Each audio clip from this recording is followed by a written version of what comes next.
Un privilegio realmente poder compartir con Erika Mongelos, una de nuestras representantes en los Juegos Olímpicos. Cada vez falta menos, cada vez falta menos. Así que Erika, agradecerte en primera instancia por acompañarnos en esta charla. Y lo primero que te quiero consultar como para romper el hielo es, ¿cómo te sentís faltando tan poco para que arranque la competencia? Las emociones están a flor de piel, sinceramente.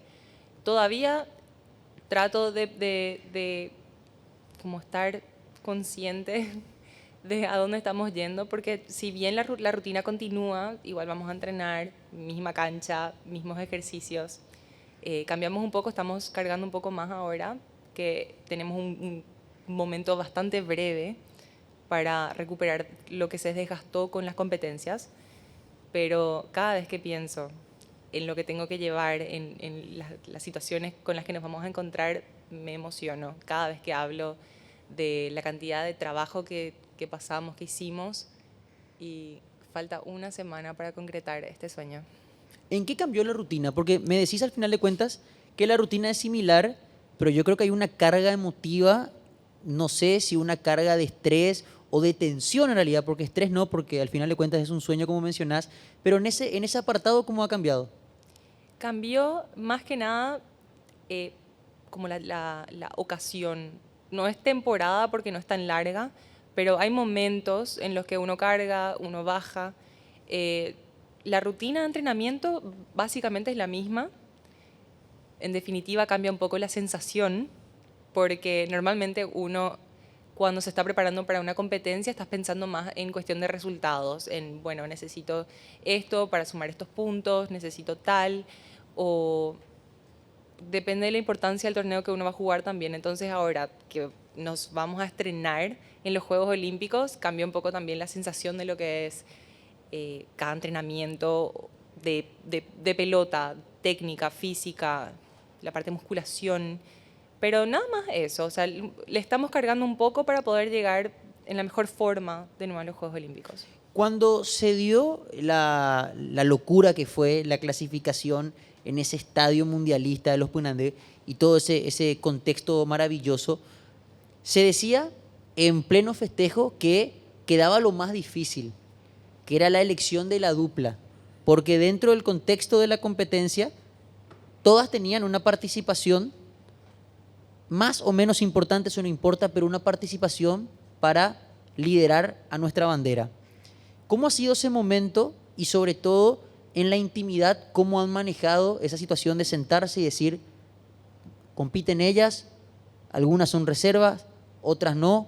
¿Cómo ha sido ese momento? Porque al final de cuentas creo que habrá sido lo más difícil para ustedes como equipo. Creo que fue más difícil para mi entrenador, que formó a todas, y le tocó a él la elección finalmente. Si bien hay un equipo detrás y hay bastante análisis, igual para mí este año no hay mucho que analizar. Tenemos un equipo que salió campeón en 2 etapas de circuito sudamericano y en una etapa del circuito, el circuito mundial, Sí. un Beach Pro Tour. Entonces, no hay tanto que decir. Bueno, como los resultados no están tan iguales, si bien todas jugamos, todas participamos en esta clasificación, en el torneo en sí, en la Continental Cup, que fue clasificatoria a los Juegos, también tuvimos un equipo. El equipo 1 ganó 4 partidos de 4. Sí. Yo con mi compañera que jugamos, ganamos 2 partidos de 4. Entonces creo que eso también es bastante, o sea, en el deporte yo siempre digo que todo es bastante lógico, o sea, 1 más 1 es 2 y los resultados se ven de esa forma, así que no hubo tampoco una conversación, una discusión muy elevada al respecto. Pero algo que a mí realmente me fascina es, porque muchas veces se habla de la frase trillada del espíritu olímpico, de ponerse por delante de cualquier nombre y defender una bandera. A ustedes les tocó justamente ese penúltimo y último paso, que es cerrar la serie en un contexto increíble, en casa, con nuestra propia gente, y al final de cuentas, en ese momento no estás pensando en esto que me decís ahora. en el tema de que hay un poco de lógica respecto a nuestras representantes. Y ese es un punto que quiero desarrollarlo aún más, porque para mí es, hablando desde el afuera, es mucho más difícil en ese sentido, porque tenés que despersonalizarte prácticamente e ir en un contexto de equipo. ¿Cómo lo toman ustedes o cómo lo tomas particularmente en ese sentido? Así es. Los Juegos Olímpicos son los juegos más importantes que podemos tener como atletas. Entonces creo que eso es lo más pesado en todo lo que estuvimos viviendo. Porque sí, como decís, es, es un poco duro de repente, porque pasamos por muchas cosas, todas pasamos Claro. igual por ciertos sacrificios, ganamos, perdemos, pero para mí en esta competencia específicamente yo pensaba, necesito que Paraguay juegue en los Juegos Olímpicos, o sea, necesito que Paraguay esté ahí. Era mucho más grande que yo, era mucho más grande de lo que yo sentí en algún momento, como cuando decís quiero estar ahí arriba en ese podio, necesito ver la bandera de Paraguay en esa lista olímpica. Aparte, venimos trabajando todas hace 10 años con el mismo entrenador. Él llegó a Paraguay en el 2014, en octubre, y desde entonces nuestra mentalidad siempre fue la clasificación a los Juegos Olímpicos. Y es algo que vos no decís como, bueno, hasta acá. O, no sé, él llegó en el 2014, apuntamos a los Juegos Olímpicos 2016, no se dio, apuntamos a los Juegos Olímpicos 2020, no se dio y se dio ahora. Entonces, es mucho tiempo de trabajo y es mucho amor por todo el sacrificio que hicimos como equipo, por todo lo que venimos poniendo cada uno. Y realmente para mí era muy especial que Paraguay sea olímpico. ¿Qué es lo más importante? O sea, te juro que es algo que no quiero caer en la reiteración, pero para mí, e incluso lo saco de tu disciplina, que es algo que debería ir en cada uno de los frentes, sea la disciplina que sea o incluso sacándolo del deporte, lo de tener ese pensamiento colectivo. Y el tema, me dijiste, 10 años, una década construyendo este momento. Si de entrada te tengo que preguntar, ¿qué cambió de la ocasión apuntada a Río o lo que fue Tokio, que esta vez sí ocurrió? ¿En qué cambió? ¿Cambió la preparación?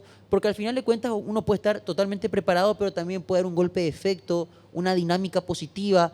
¿Qué fue lo distinto en este proceso que desemboca a París que anteriormente no se pudo? Bueno, todas crecimos, maduramos, hace más tiempo que jugamos también. Yo empecé a jugar vóley de playa en el 2013. Empecé a jugar vóley más o menos en el 2011, 12. ¿Cuántos años tenías? ¿16? Tenía 16. Eh, fui con 17, ese año cumplí 18, a los Juegos Olímpicos Juveniles. Y ¿De eso cuánto pasó, Erika? fueron en el 2014. ¿El punto de partida? El punto, sí. Fue unos meses antes de que llegue mi entrenador actual. Teníamos otro entrenador en ese entonces.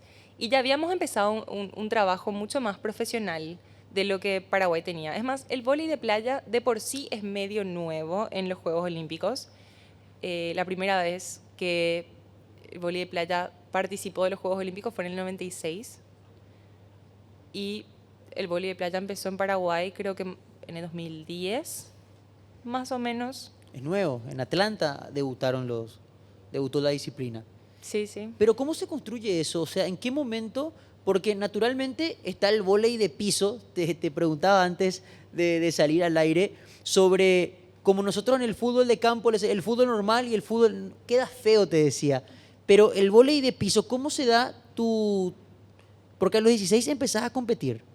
Pero ¿en qué momento das el salto al vóley de playa? ¿Y de dónde venís para poder Entonces, llegar hasta ese punto? mi mejor amiga en el colegio jugaba, o sea, creo que todas mis compañeras, y tenía dos compañeras que jugaban también en un club. Bueno, una de ellas ya jugaba porque su hermana participaba también en este club. Entonces cuando mi amiga fue, me dijo, mira, yo quiero entrenar acá, no me quiero ir sola, me vas a acompañar. Y ahí empecé a jugar vóley. Básicamente así empecé. Por acompañar a una amiga a convertirte en atleta olímpica. Así mismo, así mismo.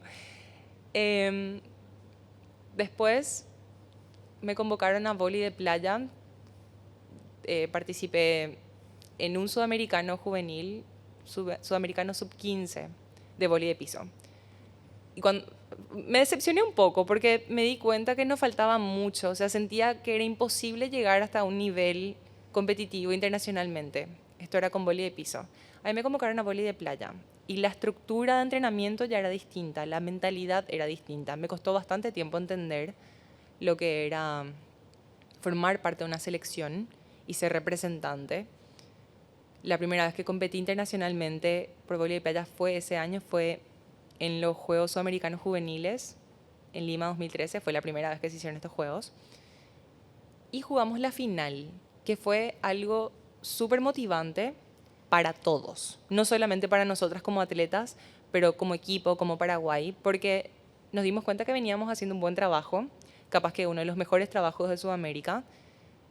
Y aparte de eso, éramos 2 jugadoras que es mucho más fácil apoyar y mandar a cualquier torneo y todos los torneos. Que un plantel más largo. Que claro, que si necesitas levantar un plantel de 14 jugadoras, sí, o más, creo que hoy en día hay más suplentes en vóley de piso. Entonces la estructura en sí era como más posible, pensando en ese entonces, porque realmente el apoyo que hay hoy en día mejoró muchísimo. La verdad, nosotras tuvimos absolutamente todo lo que necesitamos para completar viajes, en los viajes en sí, para el día a día, para los entrenamientos, para mi entrenador, de verdad, hace muchísima diferencia. Y yo siempre digo que yo soy producto del apoyo desde el comienzo, porque realmente yo arranqué un poco tarde y formé la base más o menos a partir de que me empezaron a apoyar, porque yo soy parte de los atletas elite de Paraguay desde el 2014 más o menos, o sea, desde que tengo 17, 18 años. Casi toda mi carrera fui apoyada. Y para mí eso es algo muy importante porque constantemente nosotros vemos que son los atletas que ya tienen resultados los que empiezan a ser apoyados. Entonces, creo que eso es lo más lindo que tenemos con el vóley de playa acá en Paraguay, que crearon un semillero, crearon una selección en base a atletas convocadas y nos formaron. A mí me formaron básicamente de cero. Pero muy rápido, o sea, no muy rápido porque ha sido una década de trabajo, pero lo que termina siendo Lima 2013, que es el año donde empezás en el vóley de playa. ¿Cuál es el momento en el que das el clic y decís, porque una cosa es ir a entrenar porque una amiga te insiste que no quiere ir sola? Perfecto. Pero ¿en qué momento pasa de ser una mera invitación para que empiece lentamente a convertirse en una profesión, en convertirte en una atleta? ¿Cuál fue el clic? ¿En qué momento vos decís, espera un ratito, esto es serio y soy deportista? ¿Cómo fue ese momento y en qué momento de tu vida te toma eso? No sé si fue un clic. Es más, yo te aseguro que no fue un clic. Capaz que mi entendimiento del alto rendimiento sí fue como un poco más rápido, pero no. Creo que a la mayoría de los deportistas de alto rendimiento no les pasa como que, bueno, hoy estoy decidido a ser un atleta profesional. Hoy amanecí como atleta de alto rendimiento. Creo que es algo que vas construyendo. Siempre empieza como tenés ídolos, admirás a gente que hace bien cosas, después te pones a hacer, específicamente con el deporte, más que nada, que pasa con los Juegos Olímpicos, pasa con el fútbol, pasa con el básquet, que se consume mucho. Y de repente, no sé, porque los padres jugaban o porque los tíos jugaban y también se ponen a hacer un deporte o alguna disciplina y eso va creciendo. En mi caso, por ejemplo, yo arranqué porque mis amigas jugaban y me encantó la dinámica. Me gustó mucho que era cero contacto, el vóley específicamente, me gustó mucho eso. Y aparte, me facilitaba mucho la altura. Sí. Hablaban mucho de mi altura, eso también fue muy bueno.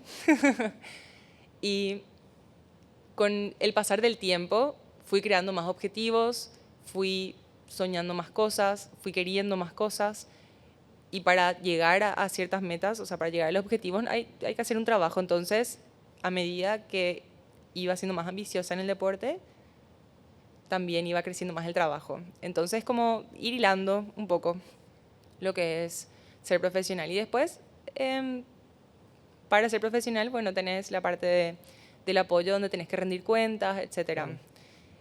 Y es algo que se va construyendo, digo yo.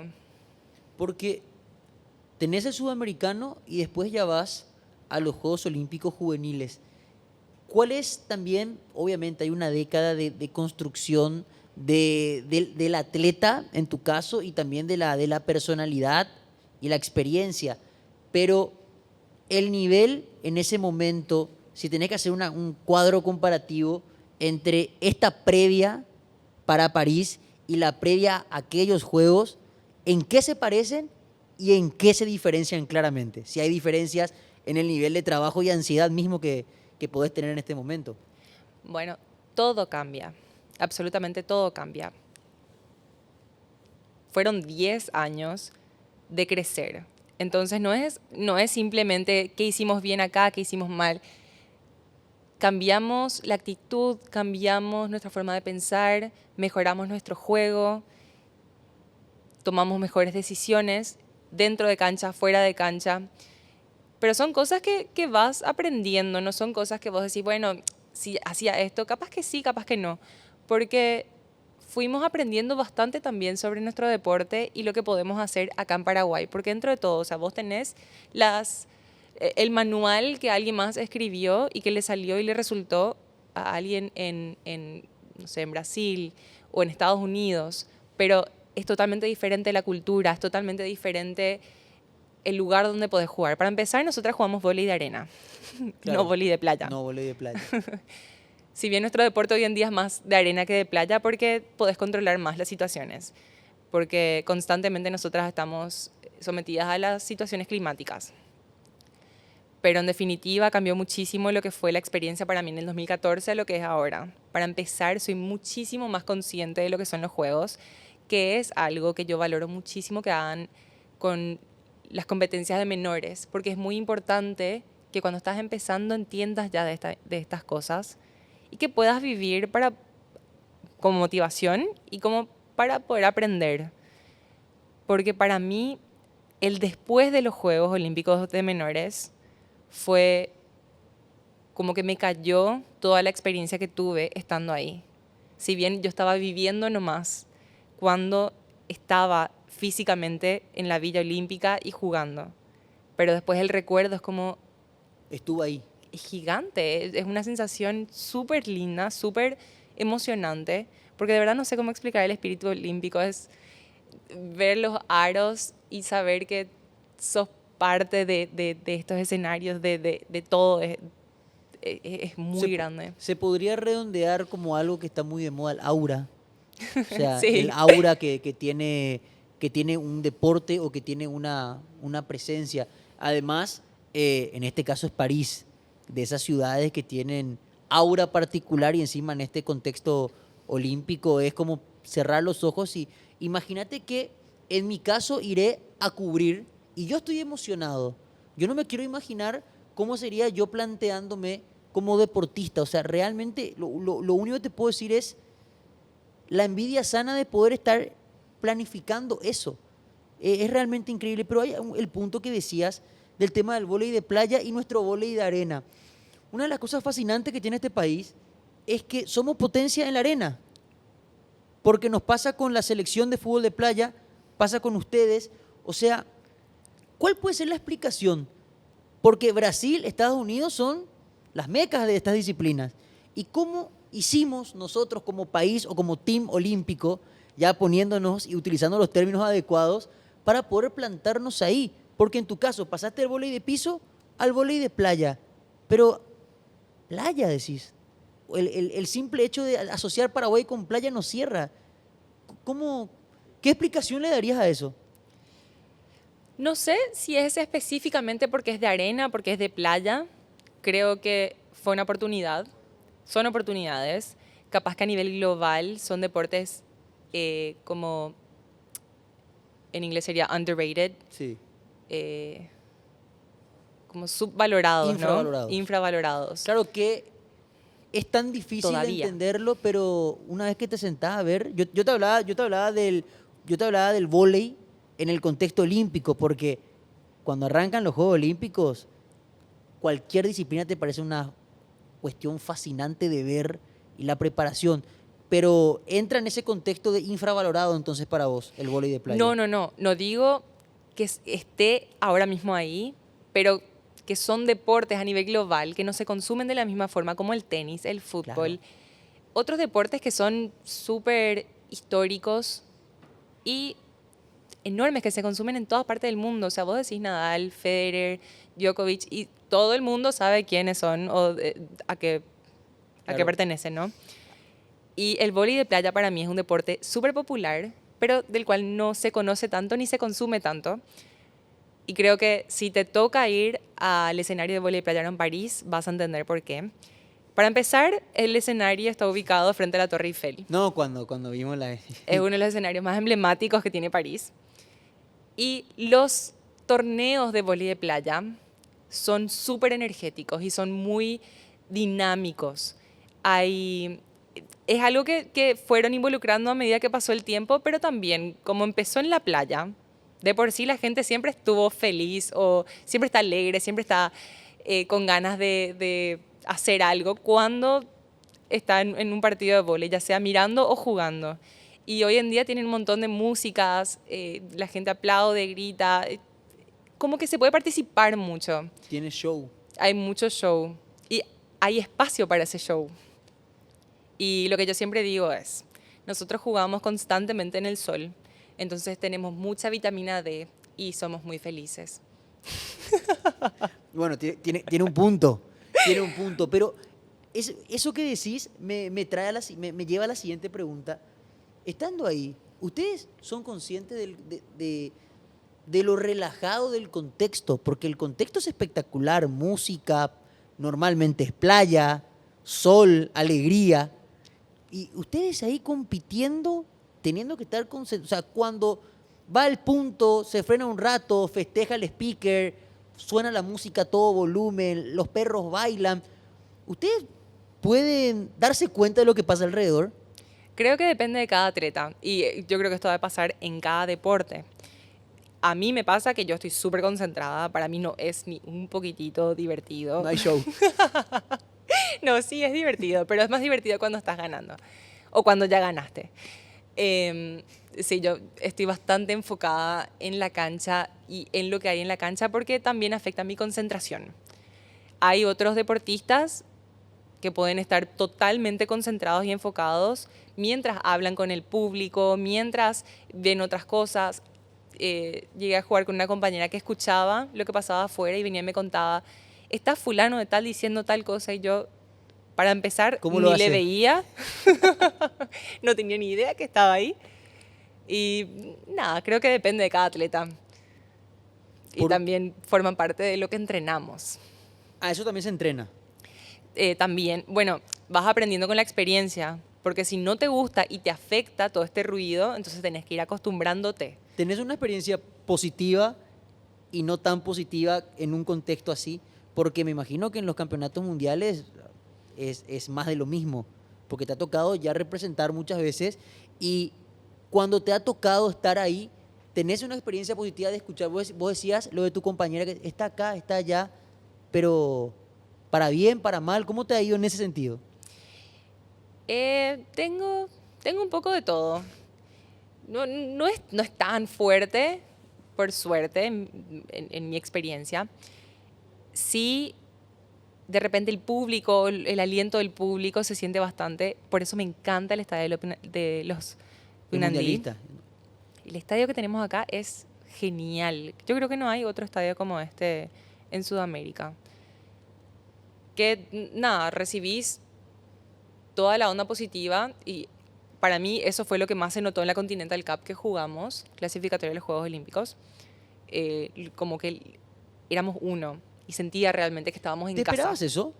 ¿Te esperabas porque se transmitió, se anunció, se hizo el ruido que merecían, la gente llenó el estadio? O sea, cuando te plantás ahí Porque te ha tocado estar en escenarios en el exterior, pero que sea tu gente. ¿Cómo fue ese momento? Fue muy, muy lindo porque para nosotras era un torneo con mucha presión y muy intenso. Yo venía con varios días de estar cuidando bastante lo que estaba comiendo, mi estómago como que no estaba tan suelto. Tenía un pequeño nudo. Y sí esperaba que haya gente, no sé si tanta, porque justo era un día lluvioso, como que estaba medio fresco también, pero sí me sorprendió bastante que la gente estaba muy prendida con nosotras y fue muy, muy positivo.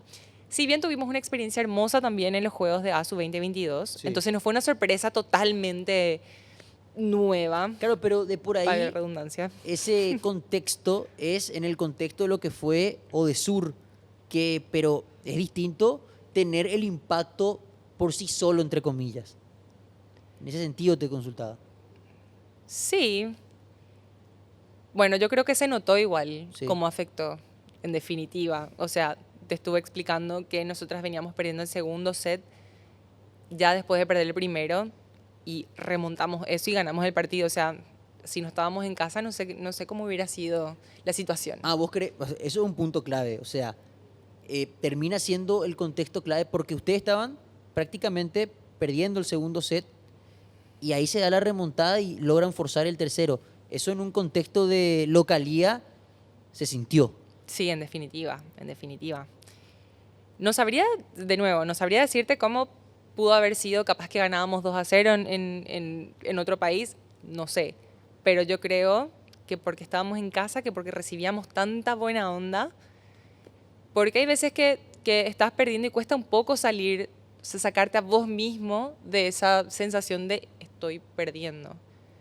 Eh, Constantemente estamos trabajando los pensamientos cuando estamos jugando, porque es muy fácil tener un pensamiento negativo, pero jugando, para nosotros en el vóley, que literalmente tenemos el control en las manos, Sí. tenemos que hacer nuestro trabajo de tener los pensamientos positivos porque se nota muchísimo en el juego. Y de negativo, alguna experiencia que tuve, no me acuerdo dónde, pero sí de repente cuando la gradería está muy cerca, literalmente les escuchás acá al lado. Entonces, quieras o no, estás escuchando los comentarios o lo que sea, si es aliento en contra. Pero nunca fue algo tan fuerte. O sea, máximo que se meten un poco, o sea, están un poco dentro de la cancha. Pero lo bueno es que cuando estas cosas pasan, normalmente es cuando el estadio está lleno, entonces se pierde un poco. Se pierde.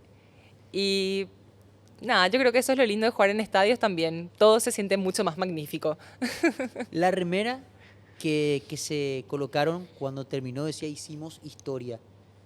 Si vos volvés a ese momento, en el momento en el que se logra el último punto, se logra la clasificación, ves esa remera y sobre todo preguntarte en qué parte de los recuerdos estará esa remera ahora mismo porque tiene un valor histórico grande para el país y también a título personal y del equipo.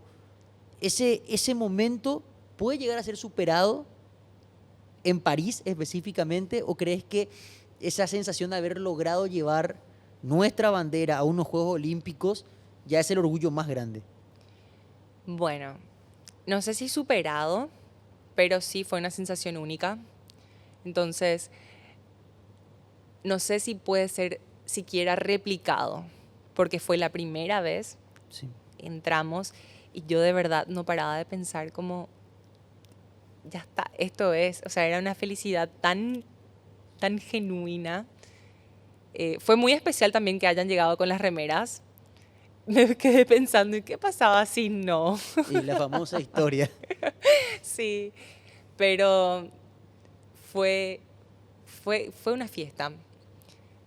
Yo seguía en la cancha, seguía totalmente empapada con la lluvia y salen todos con la remera. Yo creo que ni me puse yo, creo que alguien vino y me tiró la remera encima. Y fue hermoso vivir esto con tanta gente. La que estuvo detrás de estas remeras se llama Laura Perrota, nuestra fisioterapeuta, que nos estuvo acompañando casi todo el año en la mayoría de los torneos. Estuvo también sentada con nosotras en el banco, en la cancha. Y ella en todo momento creo que siempre fue consciente, siempre estuvo totalmente viviendo la experiencia olímpica, o sea, ya participó de Juegos Olímpicos anteriormente, o sea, como fisioterapeuta, y creo que ella era la más consciente en el equipo de lo que son los Juegos, entonces como que ella siempre tenía esa energía. Y nada, ella fue la de la idea de las remeras y todo, y creo que en ese momento fue cuando entendimos, porque ella como que sonreía y decía, o sea, en su cara parecía que decía, les dije, o yo sabía. Y con las remeras puestas como que me cayó la ficha de lo que estábamos haciendo, de lo que estábamos logrando. ¿Cuándo viajan? El 13 de julio No salimos, falta nada. no falta nada. Llegamos el 14, primero vamos a hacer un campamento de entrenamiento solamente, y el 20 o el 21 de julio vamos para París, ya a entrenar en las canchas oficiales y... Eso ya es otra cosa. Eso ya... ¿Cómo se prepara? Atender, te voy a hacer una pregunta totalmente fuera de tópico, pero ¿cómo se prepara la maleta para ir a representar unos Juegos Olímpicos? No sé, ahora voy a ver cuando haga la maleta. Vas a armar, no, me parece una cuestión increíble. Ahora para cerrar, Erika, ¿cómo te ves en el avión de retorno a Asunción? No sé, pero eso ya está mucho más allá. No es algo que planificas. En definitiva, estoy muy emocionada por vivir todo lo que vamos a vivir, por participar por primera vez en los Juegos Olímpicos. Yo creo que la vuelta ya va a ser literalmente estar en las nubes.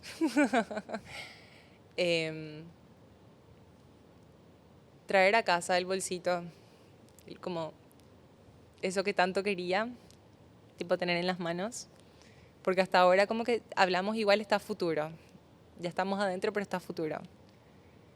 Entonces no es algo que la vuelta la sensación después no es en lo que pienso, sino en cómo lo que teníamos planificado, lo que trabajamos, lo que soñamos, se realizó, es real, se ven los frutos y eso es más que motivante para creer en el trabajo, para creer en lo que te cuentan, en lo que te enseñan. Entonces me parece que esa es la parte histórica. Erika, gracias por estar acá, gracias por representarnos, por lo que han logrado y también felicitarte porque no quiero decir que sea un cierre, porque la carrera continúa más allá de lo que sea París, pero es algo merecido y sobre todo acá quiero cerrar con un mensaje tuyo porque en algún momento fuiste la Erika del 2013 que fue invitada por una amiga y empezó a disfrutar y seguramente cuando alguien vea este video podemos encontrarnos con tantas otras Ericas que están en esa misma edad. ¿Qué mensaje vos les das a las niñas, a los niños, para que compitan, para que entrenen y sobre todo que disfruten el deporte? Capaz estoy pidiendo mucho, pero me encantaría cerrar con tus palabras. Yo creo que la palabra clave es disfrutar en todo momento. Es muy fácil perderse en el alto rendimiento cuando tenés tantos objetivos fijados, entonces como que se ponen un poco borrosas las líneas, porque dentro de todo es deporte y da gusto, es divertido. Aparte, es muy divertido ver cómo fijas objetivos y los vas logrando con el trabajo.